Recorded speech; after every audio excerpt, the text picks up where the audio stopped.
আসসালামু আলাইকুম এভরিওয়ান। যারা কচুর শাক খেতে পছন্দ করেন অথচ গাল চুলকানোর ভয়ে খেতে পারেন না, তাদের জন্য আজকের ভিডিওটি। আমি এখানে এক আঁটি কচুর শাক নিয়েছি, ডাঁটা সহ আমি খুব ভালো করে কেটে পরিষ্কার করে নিয়েছি।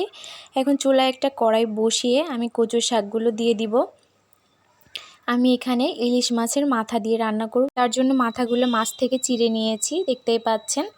এখন আমি টেস্ট অনুযায়ী কাঁচামরিচ দিয়ে দিব, আপনারা আপনাদের টেস্ট অনুযায়ী বাড়িয়ে অথবা কমিয়ে দিয়ে দিতে পারেন।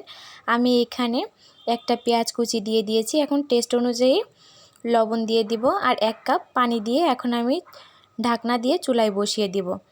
আমি 5 মিনিট মতো ঢাকনা দিয়ে রান্না করেছি। আমি কিন্তু কোনো হলুদ ব্যবহার করিনি, হলুদটা একটু পরে দিব।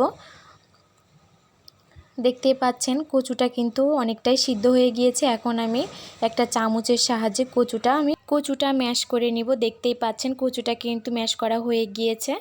এখন আমি কচুর ভেতরে আধা টেবিল চামচ হলুদের গুঁড়া দিয়ে দিব। হলুদের গুঁড়া প্রথমে দিলে কিন্তু কচুটা এত দ্রুত সিদ্ধ হবে না, তার জন্য হলুদের গুঁড়াটা আমি শেষে দিচ্ছি।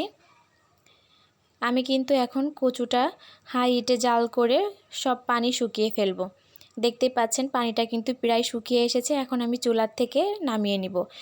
এখন চুলায় একটা কড়াই বসিয়ে পরিমাণ মতো সরিষার তেল গরম করে নিব। তেলটা গরম হয়ে গেলে আমি এখানে ফোড়ন হিসাবে কালি জিরা দিয়ে দিব।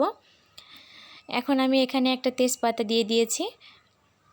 একটু নেড়ে চেড়ে 2টা শুকনো মরিচ দিয়ে দিব। যখন তেল দিয়ে খুব সুন্দর একটা স্মেল আসবে তখন আমি এর ভেতরে আধা কাপ পেঁয়াজ কুচি দিয়ে দিব। পেঁয়াজটা দিয়েও একটু ভালো করে নেড়ে নিতে হবে। এখন আমি মিডিয়াম সাইজের একটা রসুন কুচি করে কেটে রেখেছিলাম, সেটা দিয়ে দিব। আমি এখন কালারটা চেঞ্জ হওয়া পর্যন্ত নাড়তেই থাকবো। যখন পেঁয়াজ রসুনের কালারটা চেঞ্জ হয়ে আসবে তখন আমি এখানে 1 চিমটি মতো জিরা দিয়ে দিব। জিরাটা শেষে দেওয়ার কারণ হচ্ছে জিরাটা প্রথমে দিলে কিন্তু পুড়ে যেত, তার জন্য আমি শেষে দিয়েছি। আমার কিন্তু ফোড়নটা রেডি হয়ে গিয়েছে। আমি এখন এর ভেতরে কচুটা দিয়ে দিয়েছি।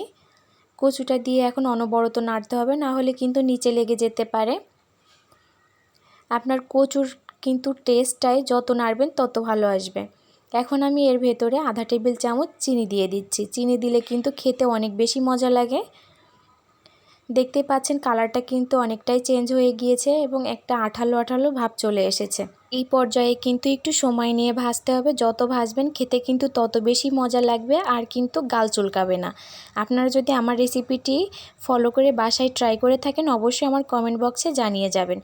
আমি আপনাদেরকে একটু কাছ থেকে দেখিয়ে দিচ্ছি কতটা সুন্দর লাগছে। আমার কিন্তু রেসিপিটি রেডি হয়ে গিয়েছে। আমার ভিডিওটি যদি আপনাদের ভালো লেগে থাকে একটা লাইক কমেন্ট শেয়ার করে দিবেন। ধন্যবাদ সবাইকে ভিডিওটি দেখার জন্য।